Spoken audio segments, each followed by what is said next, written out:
جن جن بستیوں پر عذاب آتے ہیں ان بستیوں میں صاحب کردار لوگ ہوا کرتے ہیں اور وہ اپنا رول پلے کر رہے ہوتے ہیں، لیکن یہ اس بات کی ضمانت نہیں ہوتی کہ وہ بستی بچ جائے گی۔ بستیاں تب بچتی ہیں جب ان کے اندر میجورٹی لوگ ایک بیر منیمم سے اوپر کی زندگی گزار رہے ہیں اور اللہ کی مرضی کی۔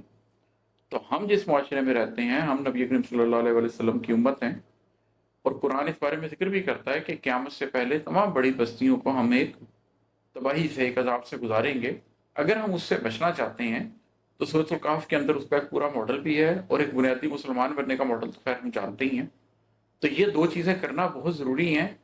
ادروائز ان تمام بستیوں میں ان تمام نیک لوگوں کے ہونے کے باوجود ہمیں اس بات سے خوف نہیں، بے خوف نہیں ہو جانا چاہیے کہ کہیں کسی لمحے پر ہمارے لیے بھی کوئی سختی کا معاملہ نہ کر دیا جائے۔ یہ میں اس عذاب کی بات نہیں کر رہا جو اللہ کی طرف سے قوموں پر اترتے تھے، وہ تو ایک سلسلہ ایسا تھا کہ جو پہلے اترتا تھا، لیکن نبی کریم صلی اللہ علیہ وسلم کی امت پر انشاءاللہ تعالیٰ ایسا کوئی معاملہ نہیں آئے گا کہ پورے قوم کے اوپر کوئی عذاب نازل ہو۔ لیکن ہم میں سے ہر شخص کو بے خوف نہیں ہو جانا چاہیے۔ میں اس میں اکثر یہ سوچتا ہوں کہ جب میں قرآن پڑھتا ہوں کہ جب آپ قرآن میں یہ آیات دیکھیں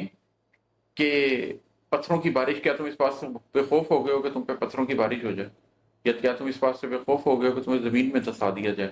یا ایک چیخ آئے اور تمہیں پکڑ لے۔ تو اس وقت ہمیں یہ نہیں سوچنا چاہیے کہ ہم پروفیٹ صلی اللہ علیہ وسلم کی امت ہے، ہم پر تو رحمت ہو جائے گی۔ جو خوف زدہ کرنے کے لیے آیات ہیں، جو اس بات کی وعید دینے کے لیے کہ سختی ہو سکتی ہے آیات ہیں، ان کو لٹرل لینا چاہیے، ڈرنا چاہیے کہ اللہ ہم پر ایسا کبھی کچھ نہ ہو، اور اللہ کی طرف جھک جانا چاہیے، اللہ کی طرف یکسوئی اختیار کر لینی چاہیے۔ اور ہے کہ قلب نے عشق سے جو نور کے ماخذ پائے،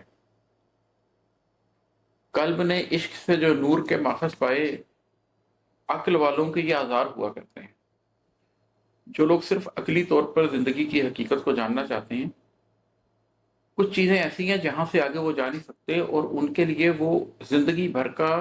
ایک آزار ہے کہ اس کا جواب ڈھونڈو۔ سائنس آج تک یہ ڈھونڈنے میں لگی ہوئی ہے کہ بگ بینگ سے پہلے کیا تھا۔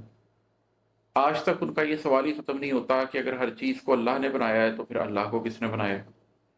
آج تک ان کو یہ سمجھ ہی نہیں آتی کہ یہ کائنات جہاں پر جا کر ختم ہوگی تو پھر اس سے آگے کیا ہوگا۔